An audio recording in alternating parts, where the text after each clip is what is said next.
こんにちは。ホロロです。今回でドラママイホームヒーローは最終回、放送後には映画の内容に大きく触れた予告も放送されました。なんと映画版の舞台は7年後、ドラマの登場人物たちも続投しており、予習は必須です。映画公開前に本動画でサクッとドラマを振り返っていってください。動画の後半では今回の哲夫の行動について掘り下げた考察と、一見しただけでは気づけない光一と哲夫の考え方の対称性についてお話ししています。なるほど、と膝を叩いていただけること受け合いです。僕の相方 YouTuber の歌丸さんのチャンネルのこちらの動画では原作漫画マイホームヒーローについて紹介しています。今後の実写化は必要。他にも面白いサスペンス漫画をまとめているのでぜひチェックしてみてください。このチャンネルでは放送中のドラマの感想や考察、ストーリーの振り返りを行っています。コンクールのドラマではフェルマーの料理、マイホームヒーローの2作を取り上げています。ドラママイホームヒーローの原作、放送情報や配信、見どころについてはこちらの動画で紹介しています。おかげさまで登録者数が490人台になりました。もうちょっとで節目の500人。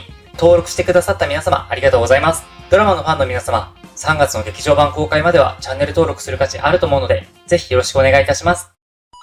そこに息子がいるかのように床に向かって名前を叫ぶマトリ義達。その悲しい姿を目の当たりにし、哲夫は土下座をし謝罪するほかありませんでした。自首します。腹をくくった哲夫。しかし、義達がくくってほしいと願ったのは腹ではなく首でした。家族全員皆殺しだと叫びます。哲夫は食い下がります。殺すなら自分だけにしてほしい。自殺だって厭わない。しかし、義達には到底受け入れられる願いではありませんでした。彼は息子を殺され、生き地獄を味わわされているのです。犯人を同じ目に合わせなければ気が済みません。義達はスマホを手に取り、久保に電話をします。このまま話をさせると、犠牲者は自分だけじゃなくなる。瞬間的に取るべき行動を判断し、哲夫は義達に襲いかかりました。義達は抵抗しますが、スマホは叩きつけられ、画面が割れます。電話の向こうでは、久保が怪げな顔つきをしていました。ただごとではないと感じ取り、義達に追行させた部下に電話をします。部下は麗華のマンションの外で待機していました。久保の指示を受け、部屋の中へ確認に急ぎます。部屋の中では、哲夫と義達がもみくちゃになって乱闘していました。義達が持参していた催涙スプレーで視界が奪われるものの、哲夫の反撃は義達に命中。転がり落ちたスプレーを手に取り、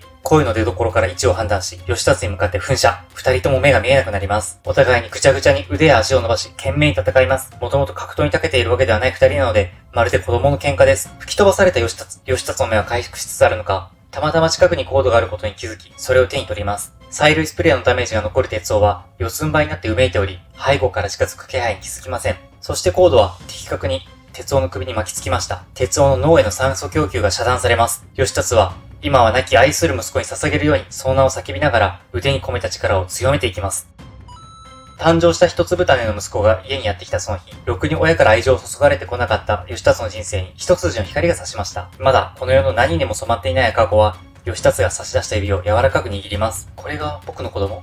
しかし、それ以上どう接すればよいのかわからなかった義達は、信人へ愛情を注ぐことができず、結果彼は非行に走り、少年院へ収監されます。妻とも離婚をすることになり、生きる意味をなくしてしまいました。ある日、久保が義達に接触をします。義達は仕事ができる男でした。その敏腕を聞きつけ、組織に取り込もうとしているのです。孤独を極め、今までの人生を悔いている義達の心の隙に、スルリと入り込みます。息子が出所したらまとめて面倒を見る。義達は依頼人が暴力団であることを承知済みで手を貸すことにしました。義達の第二の人生が始まりました。詐欺師となり、しかもそれは天職でした。罪に罪を重ね、ガンガン金を集め、そして組織に一目置かれ、重宝されるようになりました。順風満帆な第二の人生。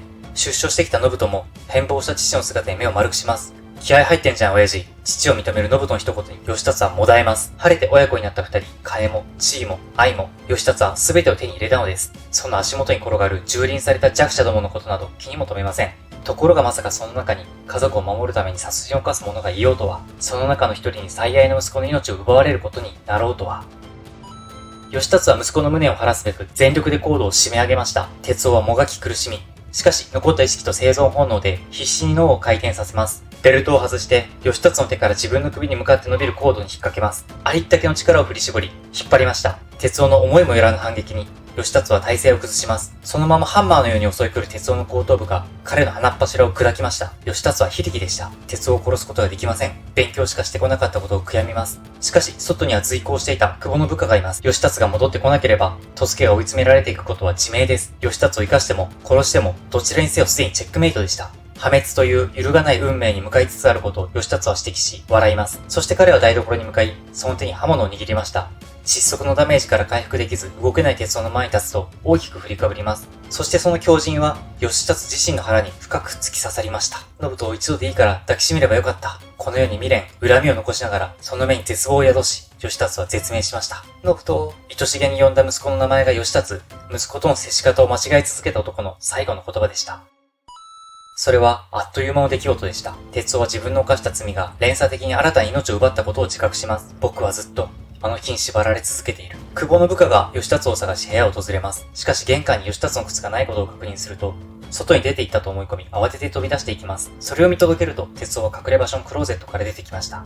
落ち着き払った態度でバスルームへ行くと、浴槽には、体を折り曲げられた義達の亡骸が押し込められています。きっと相手が京一ならこんなにあっさり逃れることはできなかったはずです。哲夫はおなじみのスーツケースとともに、すぐに部屋を出ました。そこへ妻の河川から着信が入ります。帰りの遅い哲夫を心配しているのです。哲夫の態度から、何かただならぬ事態に巻き込まれたことを知り、あの日のように協力を申し出ます。しかし哲夫は、麗華のそばにいて、とお願いし、やんわりと拒否します。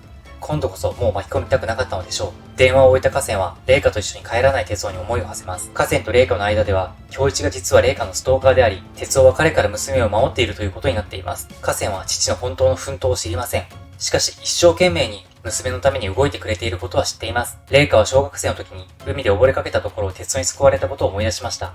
いつも守ってくれる哲夫は、麗華にとってのヒーローです。今度は私が守らなきゃ。麗華は未だ帰らぬ父を思います。哲夫は満身創痍でした。人気のない山中、日雨が降りしきる中、いつかそうしたようにシャベル一本で穴を掘り続けます。これで全てが終わる。しかし直後、それは疑念に変わります。自分のせいで死んだ人々、信人、京一、義達、家族を守るためとはいえ、罪の連鎖が止まりません。哲夫は犯した罪に押しつぶされ絶叫します。いつか全てが許される日は来るのだろうか。雷が天を割り、哲夫の顔を赤く染め上げました。まるでそれは絶対に許さないという神の意志のようでした。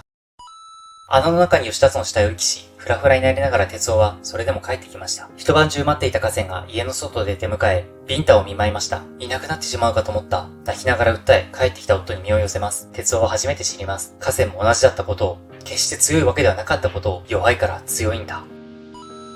半年の時が経ちました。その間、組織の魔の手がトスケを襲うことはありませんでした。トスケは平和な日々を過ごしています。哲夫は今あるこの幸せを噛み締めていました。今日は麗華が帰ってくる。それはよく晴れた日のことでした。その前日、大御山を襲った台風は山の斜面を容赦なく削り取りました。一つのドクロが土の中から現れます。その眼下は神罰を祈るように天に向けられていました。はい、マイホームヒーロー10話でした。ドラマはここで一区切り。続きは劇場版でということになります。アニメも同じくここで完結しています。細かいところで違う点はあるものの、筋は一緒なので、アニメ版しか見ていない方も劇場版を楽しめますね。放送終了後には劇場版の予告も流れ、そのストーリーの全体像が見えてきました。これについては次回の動画で触れるので、次の配信をお待ちください。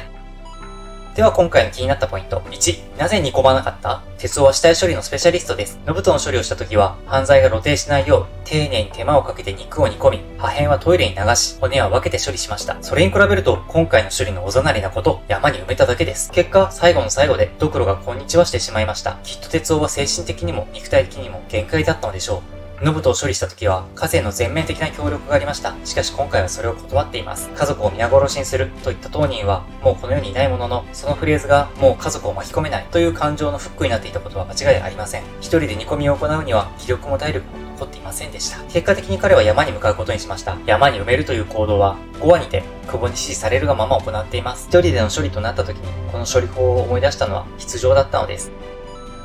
2、京一登場せず。今回初めて京一が一切登場しませんでした。哲夫の中で彼はすでに殺されたことになっています。最終話では哲夫視点でしかストーリーが展開しなかったので、登場しなかったのも無理ありません。彼が義達に真犯人を告発した後、どうしたのかは、劇場版で語られるのを待つしかありません。ところで哲夫が最後にたどり着いた京一が、京一の哲学と対照的だったことに気づきましたか？まずは哲夫。弱いから強いんだ。そして京一。弱者は正義を貫く権利すらない。最終的に敵対することになった二人。彼らの考え方が真逆になっていることは、二人の関係を象徴するようで、深いですね。そして最終的に勝利者となったのは弱者の方でした。自身の哲学を否定されることになった京一。その半日前には弱者側に寄り添う隙を見せていました。劇場版で彼がどう変わっているか楽しみですね。ドラママイホームヒーローはディズニープラスで配信中です。また、アニメ版も各種 VOD で配信中。特に月額が安い Amazon プライムビデオで配信されているのが嬉しいですね。ここまでお楽しみいただけたでしょうか？ぜひ評価していただくと嬉しいです。次回は原作漫画を全巻所持している YouTuber 歌丸さんと作品について振り返る座談会を配信します。ぜひ、もうちょっとお付き合いください。それではまた次回お会いできますように。バイバイ。